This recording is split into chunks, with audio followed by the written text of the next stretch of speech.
안녕하세요. 업데이트온입니다. 혹시 요즘 들어 이거 계속 내도 되는 걸까? 하는 불안감 느껴보신 적 있으신가요? 일상에서 쉽게 겪는 보험료 납부나 연금 문제. 그런데 최근 들어 변화가 심상치 않습니다. 마치 매달 꼬박꼬박 저축하던 통장 잔고가 어느 날 갑자기 바닥을 드러낸 것처럼 이런 재정 관련 이슈들이 곳곳에서 터져나오고 있는데요. 오늘은 우리 생활에 직결되는 몇 가지 사례를 중심으로 왜 이런 변화들이 일어나고 있는지 함께 살펴보겠습니다. 얼마 전부터 주택 청약 납입 한도가 크게 상향되면서 나는 매달 성실하게 10만 원씩 넣었는데 새로 25만 원씩 넣는 사람들과 차이가 없어지면 억울하지 않나?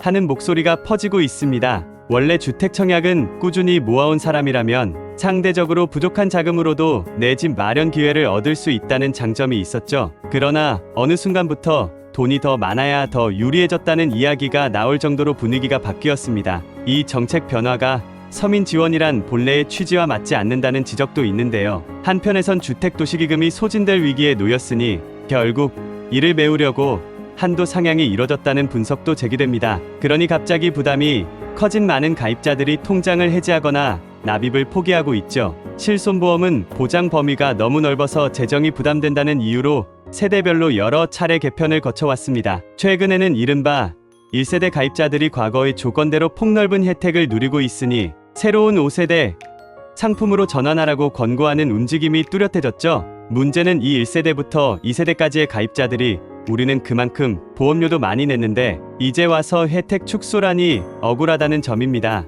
몇십 년간 꾸준히 냈던 비싼 보험료가 갑자기 보장 범위가 좁아진 상품으로 전환되면서 메리트가 사라진 셈입니다. 그런데 여기서 주목할 부분은 정부가 민간보험 약관까지 바꿀 수 있다고까지 언급한 점입니다. 건강보험 재정이 빠르게 악화되는 상황에서 과잉 진료 및 과도한 보장 문제를 조금이라도 줄이려는 의도가 깔려 있다는 분석이 많습니다. 결국 사보험조차도 정부 주도로 개혁하려는 기류가 감지되는 것이죠. 국민연금 개혁 논의도 뜨겁습니다. 18년 만에 본격적으로 수술대에 올랐다고 해도 과언이 아닌데요. 지금까진 예컨대 월급 300만 원을 받는 직장인이면 약 28만 원 정도를 연금으로 냈다면 새 제도에서는 40만 원 가까이 납부하게 될 전망입니다. 대신 나중에 받는 연금액이 얼마간 늘어난다고 하지만 실제 체감에선 결국은 많이 내고 크게 이득 보긴 어렵다는 의견이 우세합니다. 왜 이런 변화가 불가피해졌을까요? 많은 분들이 들어보셨듯 국민연금이 언젠간 고갈된다는 문제가 현실화되고 있기 때문입니다. 현재 추산으로는 2056년 무렵이면 기금이 소진될 거라는 전망이 나오는데 저출산 고령화로 점점 내는 사람은 줄어들고 받는 사람은 늘어나니 당연한 수순이겠죠. 정부는 납부액을 인상해 연금 바닥을 조금이라도 늦추려 하는데 이 역시 근본적인 문제 해결 없이 미봉책만 쓰고 있다는 비판이 있습니다. 노인 복지와 관련된 또 다른 논의는 기초연금입니다. 현재만 65세 이상이면서 소득 하위 센트에 해당되면 기초연금을 받을 수 있지만 고령화 속도가 워낙 빠르다 보니 재정 부담이 점점 커지고 있습니다. 그래서 65세 노인 기준을 70세 이상으로 올리는 게 어떻겠냐는 이야기가 나오고 있는데 정부 측 자료도 예전 65세 건강 상태가 이제 72세 건강과 비슷하다는 분석을 내놓고 있죠. 그렇게 되면 기초연금 지급 대상을 좁혀서 재정 부담을 줄일 수 있겠지만 국민연금 수령 시기 역시 연동되어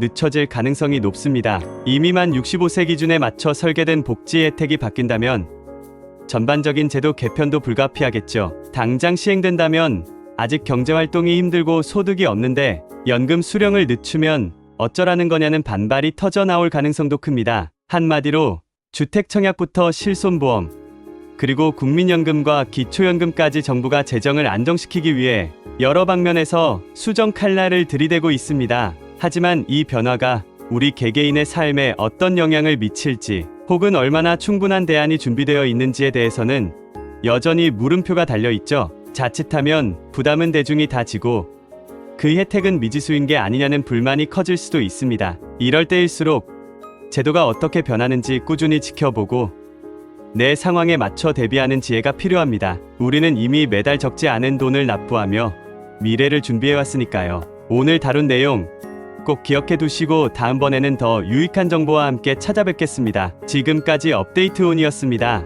오늘 정보가 도움이 되셨다면 구독과 좋아요 꼭 부탁드릴게요. 앞으로도 변화하는 사회 이슈와 실생활 팁을 빠르게 전해드리겠습니다. 시청해주셔서 감사합니다.